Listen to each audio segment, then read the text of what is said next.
Tuh dengerin si Sen Bro. Jadi Jadi seorang MC itu nggak yang- cuma hai di atas panggung. dibayar. Gitu dong, tuh dibayar. Ya lo aja.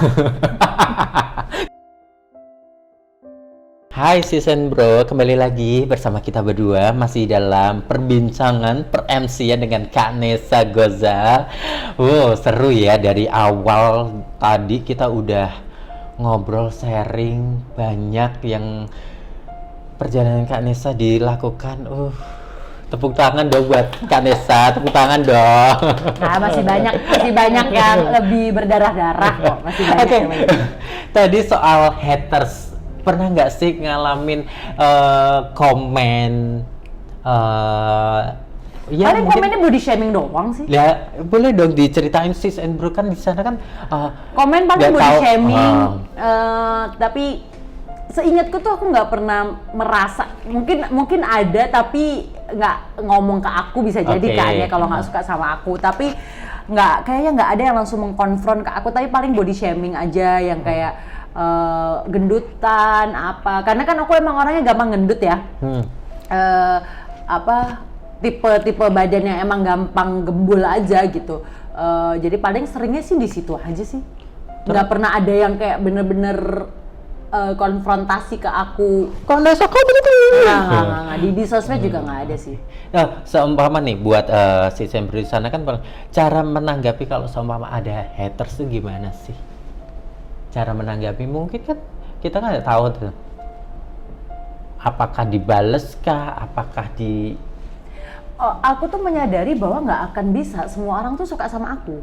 Oke. Nggak bisa dong. Kan gini, kita tuh kan ngejudge orang ya. Iya. Iya dong. Iya, Tanpa benar. kita sadari loh. Benar. Ada orang datang, ngejudge itu nggak harus negatif loh. Misalnya gini, ih kelaminnya api. Misalkan gitu.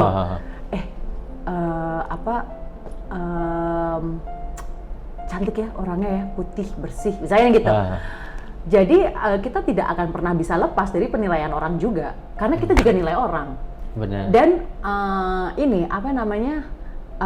harus bisa memahami bahwa nggak bisa semua orang tuh suka sama kita. Itu salah satu pembelajaran MC juga. Jadi pada saat kita nge-MC kan pasti ada yang nggak dengerin kita dong. Benar. Ya kan? Pasti. Ya ini aja, terima aja bahwa emang nggak semuanya akan dengerin kita. Oke. Tapi targetnya ada bahwa orang-orang tertentu harus dengerin kita, misalnya gitu. Atau kalau misalkan yang nggak dengerin kita ada 100 dari 125 orang, nah itu baru dipertanyakan gitu ya. Tapi kalau misalkan cuma ada beberapa orang yang nggak dengerin kita, mau wajar aja sih. Oke. Jadi nggak semua orang bisa suka sama kita. Wow. Nah, pernah nggak sih Kak ngalamin dalam pekerjaan nih, dalam MC di wedding, ngalamin miss sama IO, miss sama klien, miss sama ya satu acara, disitulah caranya tuh gimana sih menyelesaikan miss yang ada di dalam pekerjaan? Pasti kan ada dong MC. Aku Jadi pernah- sampein ini pasti dapatnya apa gitu, pernah bingung. Sering sih. Yang paling aku inget adalah salah sebut nama pejabat. Jadi waktu itu nggak wedding, waktu itu acara instansi ya, dan aku nggak ngerti gimana. Aku tuh mendapatkan cue card itu H-3 menit. Cue card serius? tuh. Di mana nama-nama pejabat itu nggak lengkap.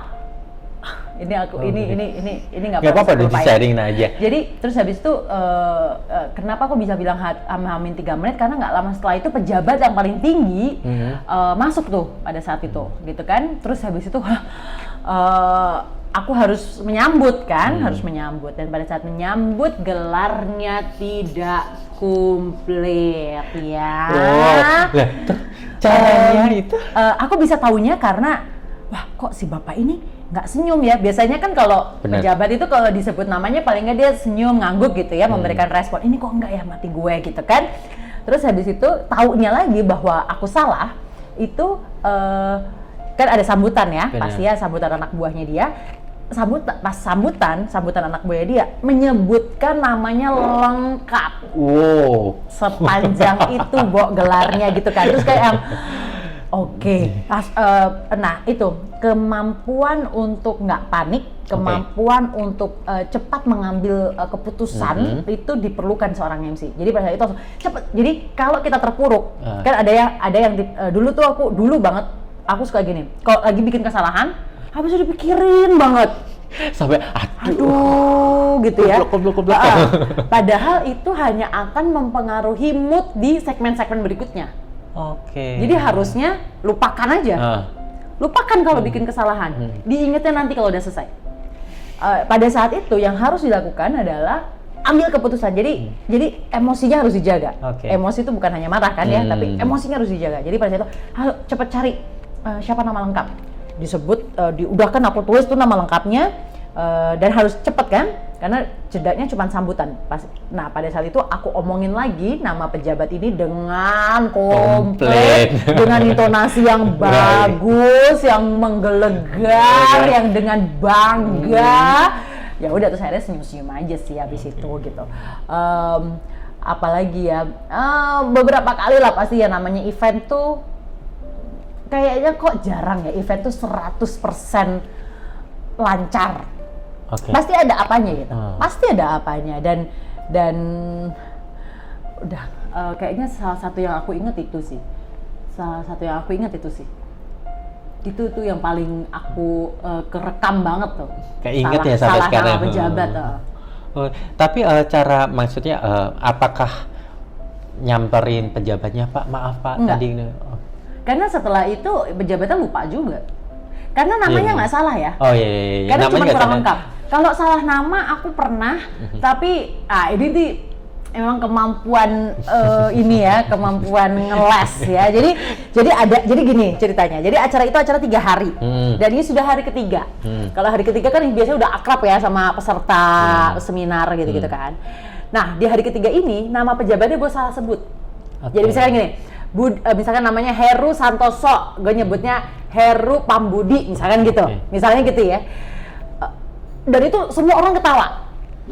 Ya, karena ini bos nih, ini direkturnya, Bo. Sama gitu kan, ini direkturnya gitu. Dan direktur ini dikenal sebagai direktur yang concern sekali dengan nama dia. Bahkan suatu ketika katanya pernah MC itu tidak menyebutkan nama dia, dia langsung pergi keluar dari ruangan. Suatu ketika pernah, tapi bukan aku ya. Terus aku salah sebut nama, Bo. Itu semua IO wajahnya udah merah, udah diketawain semua orang peserta ya kan, tapi harus tetap tenang. Ya ampun Bapak, maaf maksudnya Heri Santoso. Karena alhamdulillahnya Allah selalu melindungi ya. Karena itu acara sudah hari ketiga, kan aku sudah akrab dengan dia. Udah kenal gitu udah ya. Udah kenal, makanya itu familiar kan. Aku cuman kayak digituin doang, tapi nggak kena ya. Ya udah kayak gitu doang gitu. Kayak karena kan jarak aku kan kayak anaknya ya. Kalau udah kayak gitu aku kan udah kayak anaknya. Gitu coba. Terus habis itu diketawain. Habis itu apakah itu jadi pemikiranku rugi kalau terpuruk hanya gara-gara itu. Tapi bahwa itu jadi pembelajaran iya. Tapi terpuruk gara-gara itu kayak misalnya habis itu wah Heru Pambudi siapa tuh gitu. Kan pasti diceng-cengin dong. Aku nggak akan sakit hati. Karena kayak piye ki, aduh, untung bapaknya nggak apa-apa ya, Bo. Jadi harus nggak boleh sesakit hati itu gitu. Ngerti gak sih? Jadi kalau bikin kesalahan perbaiki, lupakan. Aku tuh punya prinsip bahwa jadi MC itu harus cepat ingat, cepat lupa. Cepat ingat. Jadi misalkan di brief nih, harus cepat bisa nangkep. Ya, karena IO pasti bete kalau ngebriefnya bolak-balik ya kan. Jadi kita harus bisa cepat nangkep. Gimana cara bisa cepat nangkep? Tune in aja gitu. Cepet gitu. Tapi bisa harus selesai lupakan. Karena bisa jadi kayak dulu nih, zaman aku masih kuliah nge-MC-nya. Misalkan pagi nge-MC provider A, malam nge-MC provider B. Itu pernah? Ya pernah lah. Itu kalau misalkan cross product knowledge kan bisa berabe ya kan. Makanya aku jadi punya pola cepat ingat, cepat lupakan. Cepat ingat, cepat lupakan. Mantan? Dilupakan apa diingat? Coba sama Mama Dede dulu. Kalau Miss sama IO gimana itu cara menanggapinya? Itu ya karena gue tuh cepat lupa, jadi gue nggak ingat gitu apa ya. Coba diinget-inget. Paling kalau sama IO tuh permasalahannya nggak beda jauh sih. Dan so far karena mungkin aku nggak inget berarti nggak ada yang fatal ya. Oke. Maksudnya pasti ada, tapi aku tidak membesar-besarkan masalah itu karena buat aku buat apa membesar-besarkan masalah yang udah lewat juga gitu. Ya itu sih. Apa ya yang pernah salah ya? Yang menegangkan pernah, tapi nggak berselisih paham sama IO. IO itu sama Vivit. Waktu aku mendapat kehormatan nge-MC mantunya Menteri Dalam Negeri. Kok Menteri Dalam Negeri sih? Iya, Mendagri ya waktu itu ya. Di PRPP waktu itu suatu kehormatan sih buat aku. Dan itu ini apa namanya? Bukan wah, it's a big thing nih, it's a big thing gitu. Maksudnya kalau di wedding ya itu aku bisa nge-MC karena aku merasa terharu, aku merasa terhormat bisa nge-MC itu karena di Semarang tuh masih banyak MC wedding yang fokus wedding gitu kan. Tapi alhamdulillah aku yang dipilih pada saat itu. Terus waktu harus nge-MC di depan Yusuf Kalla pertama kali. Jadi waktu itu nge-MC di Jakarta, jadi IO Jakarta pakai aku untuk nge-MC acara yang didatangi oleh Yusuf Kalla, Wakil Presiden. Itu juga aku gitu rasanya, karena gila di Jakarta kan ratusan MC ya, gitu kan. Maksudnya lo bisa pilih lah gitu, lo bisa pilih lah itu MC yang kenegaraan juga ada gitu. Tapi pada saat itu takdirnya ada di aku pada saat itu. Dan yang paling tidak pernah bisa dilupakan adalah nge-MC acara yang didatangi oleh presiden sih. Itu yang nggak pernah bisa aku lupakan. Pak Jokowi pernah ya? Pak Jokowi. Bener. Pak Jokowi dua kali event. Itu, jadi dulu tuh selalu gini, nge-MC Nesa bisa nggak nge-MC acara Pak Jokowi? Bisa, tapi habis itu nggak jadi. Itu berkali-kali gitu. Tapi aku tuh orangnya gini, aku udah ditawarin aja, aku udah seneng banget. Artinya aku masuk qualified. Di bayangan itu masuk listnya gitu kan. Sampai akhirnya suatu ketika siapapun presidennya ya, memang pada saat itu akhirnya Pak Jokowi. Jadi kayak Pak Jokowi ada kunjungan di Semarang, ada 2 acara di Semarang, jadi malam ini sama besok paginya, dan itu dua-duanya aku yang MC. Itu kayak wah, akhirnya bisa nge-MC di depan presiden gitu sih. Deg-degan banget. Parah. Nangis sujud syukur. Parah. Jadi pada saat ditawarin tuh kayak yang, jadi kayak wah, akhirnya ya datang juga nih kesempatan bisa nge-MC kenegaraan, bisa nge-MC acara presiden. Itu sih, itu yang habis itu prepare banget. Maksudnya waduh, suara. Karena kan MC kenegaraan itu kan beda ya. Gitu, butuh suara yang jauh lebih stamina gitu-gitu.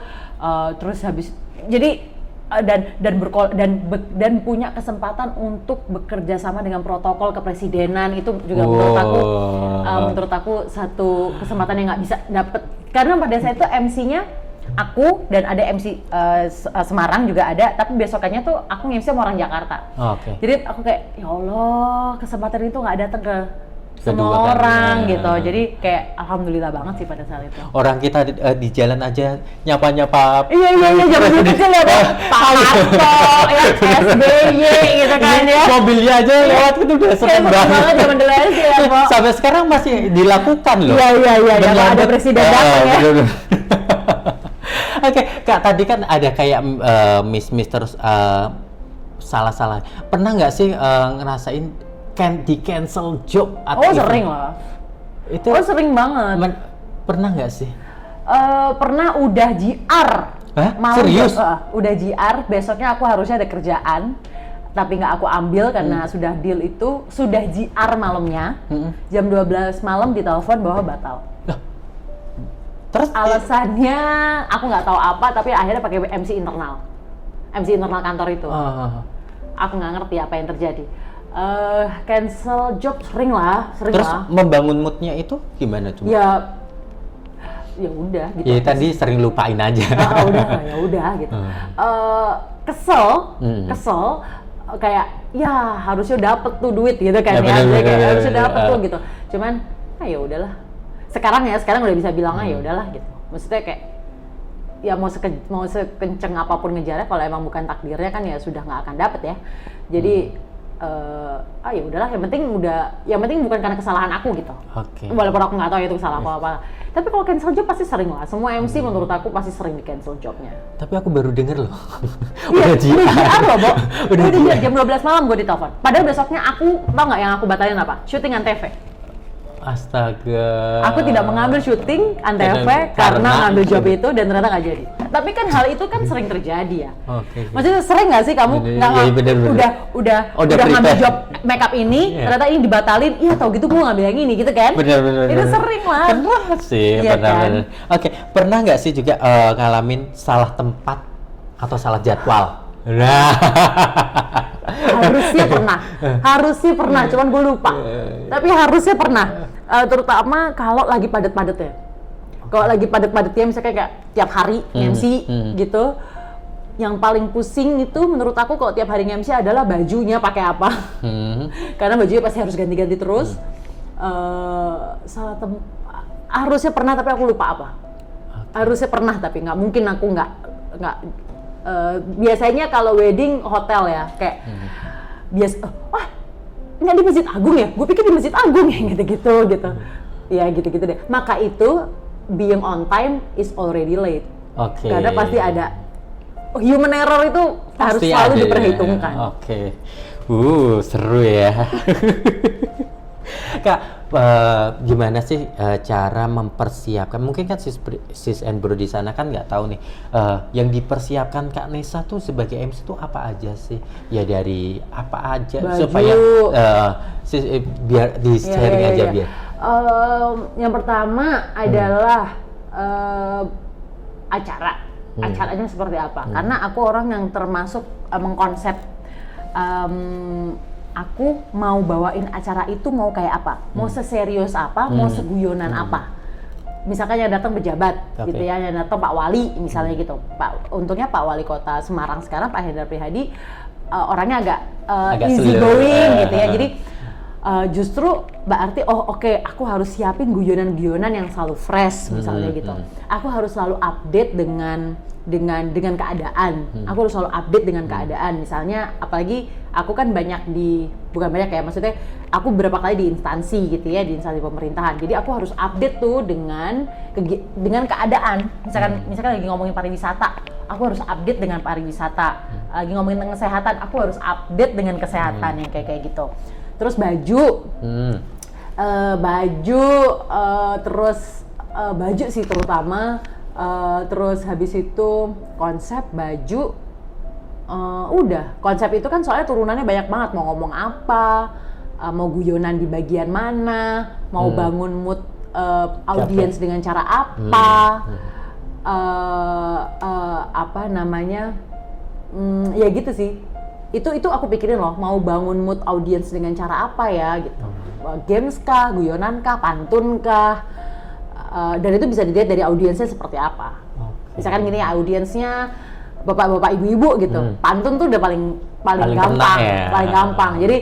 Jadi nggak semua satu guyonan bisa dipakai buat semua audiens, nggak akan bisa.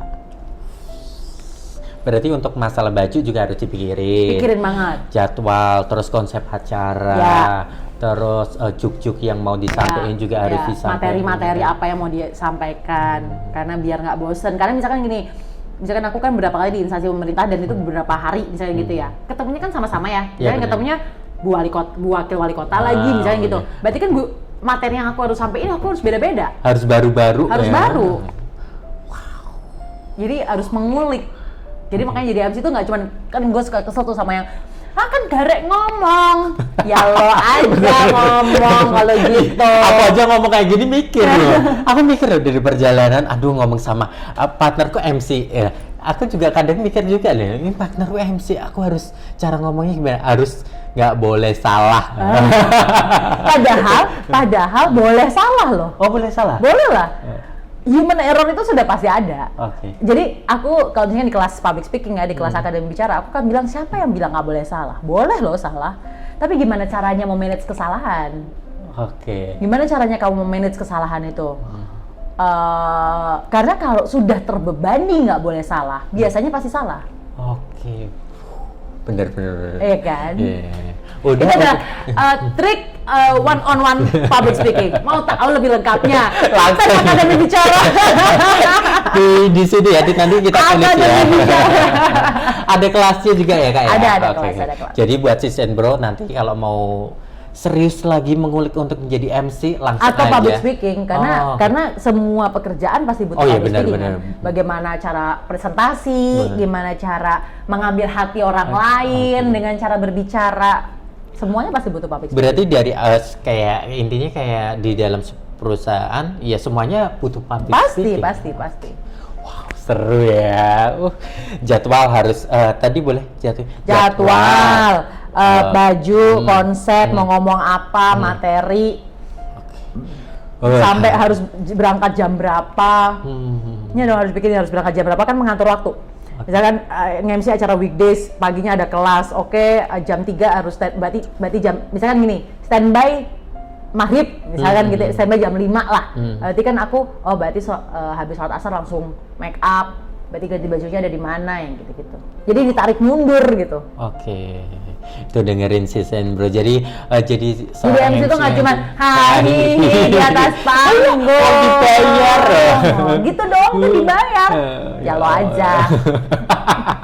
Coba ngomong. Lo aja coba sana gitu. Oke, seru ya ternyata obrolan. Kalau sebenarnya kalau mau dilanjutin 2 jam masih bisa. Tapi jangan. Oke, nah pertanyaan berikutnya. Pernah nggak sih ngalamin hal-hal di luar pemikiran kita? Kalau di luar nalar yang kayak mistis gitu tuh aku tidak bisa mengingat. Aku emang punya kemampuan. Tadi kan ingat. Cepet dilupakan. Punya kemampuan mengingat yang buruk memang aku gitu ya. Tapi kayaknya kalau yang serem-serem mudah-mudahan enggak gitu ya. Mudah-mudahan enggak. Tapi kalau yang ada 2 hal yang aku inget adalah nge-MC di saat sakit, dan sakitnya bukan cuma kayak sakit flu atau apa, sakitnya emang butuh penanganan medis gitu ya. Jadi waktu itu pernah nge-MC di saat tipes 2 kali. Waktu itu nge-MC pada saat tipes itu 2 kali. Yang pertama itu nge-MC kayak midnight shopping di mall gitu. Jadi nge-MC-nya pasti malam, dan waktu itu udah mau black out aja, tapi harus profesional, harus karena udah deal gitu ya. Jadi aku nge-MC-nya pegangan partnerku. Karena kalau enggak jadi aku pegangan lengannya partnerku gitu, karena kalau enggak aku udah kayak doyong-doyong gitu. Itu nge-MC tipes lagi pada saat itu kayaknya nge-MC tahun baru. Udah lama banget. Itu nge-MC di saat aku itu sebelumnya aku tipes 10 hari apa gimana, terus aku tetap harus nge-MC malam pergantian tahun baru, jadi sampai malam juga. Terus pernah juga nge-MC pada saat aku pendarahan. Jadi ada satu kondisi medis aku yang membuat aku akhirnya pendarahan waktu itu 1 bulan full. Tapi nggak bisa total istirahat karena memang udah ada kontrak-kontraknya sih. Udah ada jadwalnya. Udah ada jadwal nge-MC, dan waktu itu di luar kota pula. Tetap diambil pada saat itu karena keadaan tubuhku pada saat itu sudah agak membaik, jadi udahlah nggak apa-apa berangkat aja waktu itu ke Bandung. Dan ternyata pada saat di Bandung emang harusnya bed rest, tapi nggak bed rest karena emang nggak bisa bed rest gitu ya. Di Bandung pendarahan lagi, waktu itu di Bandung tuh nge-MC 3 hari. Sampai waktu itu mamaku aku bilang sama mamaku, mah aku udah. Jadi waktu itu kan kalau nge-MC di luar kota tuh kan enaknya sambil kuliner ya. Benar. Itu udah nggak bisa kuliner. Jadi untung tuh nge-MC-nya di hotel yang sama gitu. Jadi nge-MC-nya 3 hari. Nggak pindah tempat. Nggak pindah tempat. Jadi nge-MC misalkan break makan siang, aku ke kamar tiduran. Nanti kalau udah mendekati datang lagi nge-MC lagi. Malam udah selesai, sore udah selesai gitu, tiduran. Jadi nggak ada tuh yang jalan-jalan malam kuliner tuh udah nggak ada. Pada saat itu aku langsung dibawa ke Jakarta untuk jadi operasinya lah segala macam itu akhirnya dilakukan di Jakarta, tidak di Semarang karena udah nggak bisa dibawa ke Semarang. Dan sama dasar keras kepala ya. Seminggu setelah operasi udah langsung MC lagi di Semarang. Terus Mamaku cuman gedek-gedek doang. Emang nggak bisa nggak nge-MC no? Alah udah lama nggak apa-apa nih, bentar doang, cuman CFD doang gitu. Tapi tetap aja ya, kan tetap harus gerak, harus ya gitu-gitu. Itu bagian dari perjalanan yang aku ingat, dan akhirnya membuat aku lebih tough, membuat aku lebih kuat menjalani hambatan-hambatan lainnya gitu ya, karena Allah udah pernah kasih aku sesuatu yang berat yang harus dilewatin gitu sih. Tepuk tangan dong. Cila, tepuk tangan. Insyaallah. Iya dong, kan maksudnya ini kan perjuangan seorang MC kan dengan segala kondisi harus benar-benar dihadapin ya. Kondisi apapun lah gitu. Dan harus tetap on. Okay. Ya kan harus tetap on kan. Tetap oke lah, harus tetap. Iya, make up pun kan pasti pucet ya. Bener. Gitu.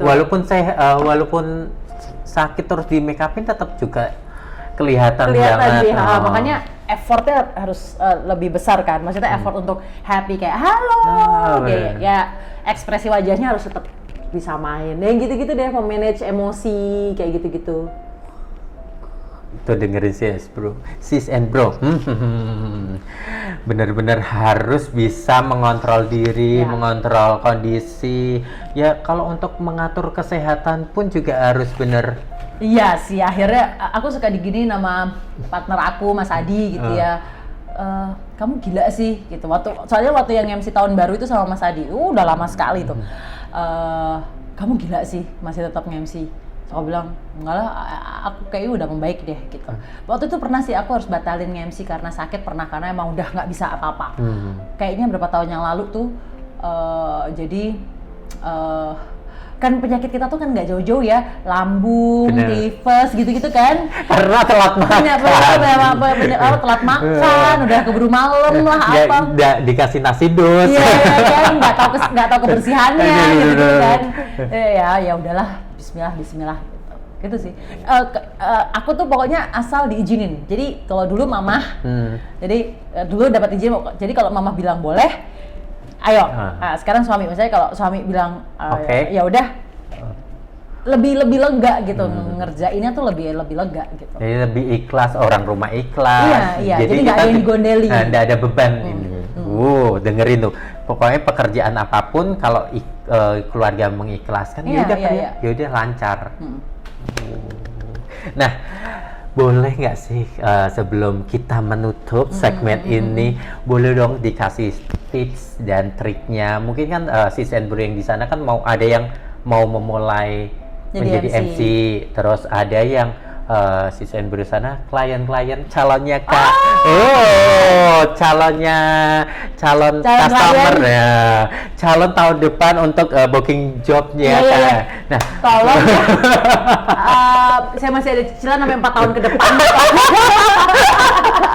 Boleh dong dikasih cara menghubungnya gimana, cara enaknya ngobrolnya tuh gimana, boleh dikasih bajangannya ke kamera ini. Kalau buat yang baru mulai jadi MC, go for it pokoknya. Aku termasuk orang yang nge-push orang lain untuk jadi MC karena banyak yang bilang lo bikin akademi bicara kan lo ngebuka dapur sendiri dong gitu. Gue bilang enggak sih, aku percaya bahwa pada saat kita kasih itu nggak akan habis gitu. Jadi mari kita bareng-bareng, karena kalau industrinya udah ada, gini, kita tuh kan kalau mau bermain nggak bisa sendirian di industri itu. Industrinya harus jadi makanya nggak apa-apa banyak MC tuh menurut aku sah-sah aja karena rezeki nggak akan ketukar kan. Yang pasti adalah soft skillnya harus benar, attitude, menghargai waktu, menghargai orang lain, bagaimana cara ngobrol sama klien, ngobrol sama event organizer atau wedding organizer. Jadi soft skill berkomunikasinya yang karena biasanya miskomunikasi itu terjadi karena cara komunikasinya yang jelek gitu ya. Jadi ikutan Akademi Bicara, enggak deh, itu iklan banget. Kalau gimana cara menghubungi aku kayaknya terbuka banget, nomorku juga ada di Instagram, aku DM Instagram juga insya Allah. Kalau pekerjaan bisa lewat DM Instagram kalau emang nggak punya nomornya gitu ya. So feel free to feel free untuk ngomong budget. Oke. Oh. Iya, feel free untuk ngomong budget. Maksudnya budgetku cuma segini nih misalnya gitu ya. Kayak feel free aja untuk ngomong itu menurut aku, karena nanti biarkan keputusan itu apa ya? Cari jalan tengahnya gitu. Bener. Maksudnya jangan karena biasanya gini, karena dia udah sering banget nge-MC, terus pernah nge-MC acara ini, wah mahal banget nih gitu kan, suka ada omongan gitu. Gue bilang enggak sih, kayaknya teman-teman yang berada di lingkungan aku harusnya paham juga bahwa mari kita obrolin lah. Tapi jangan nggak bayar, karena kalau nggak bayar itu menurut aku justru merendahkan. Kayak gitu sih. Jadi kayak misalkan aku pernah di make upin sama Vivit mau kasih diskon aku boleh gitu, tapi aku justru nggak mau kalau nggak bayar, karena itu nggak pertemanan gitu. Maksudnya ngerti gak sih? Itu jadi aku tidak menghargai skill yang kamu punya gitu. Jadi kalau masalah budget tuh menurutku salah satu hal yang sangat bisa diobrolin kalau bagi aku. Itu sih, itu aja. Jadi jangan ragu-ragu untuk DM dan juga WhatsApp aku. Iklan terus ya. Oke, seru ya ternyata. Untuk menghubungin Kanesa juga nggak susah. Ya. Di DM ada, nomorku juga tersebar di Instagram aku gitu. Dan aku nggak pernah ganti nomor dari aku SMP. Jadi serius? Beneran. Aku pertama kali punya handphone SMP kelas 3, sampai sekarang nggak pernah ganti nomor. Wow. Jadi udah bener-bener puluhan tahun aku punya nomor. Kayaknya harus dikasih rekor muri ya. Provider aku ya. Nggak pernah ganti nomor, udah puluhan tahun, udah 2 dekade kali ya. Tepuk tangan dong buat Tika, buat Kanesa. Sukses buat Wedding Sage, buat Tapi juga, buat tim dari Wedding Sage juga. Thank you Mas Adet. Thank you Mas Adet, dan mudah-mudahan channel ini bisa bermanfaat. Amin. Tujuannya Wedding Sage hadir di sini untuk mencurahkan. Iya benar. Dan juga biar yang nonton ngerti sudut pandang lain ya. Biar ada edukasinya. Ya. Oke. Thank you Kanesa buat waktunya, sudah direpotin. Buat sis and bro, jangan lupa like, comment, terus subscribe, terus share semua sosial media kamu. Ketemu lagi di segmen berikutnya. Thank you. Dadah. Bye. Assalamualaikum.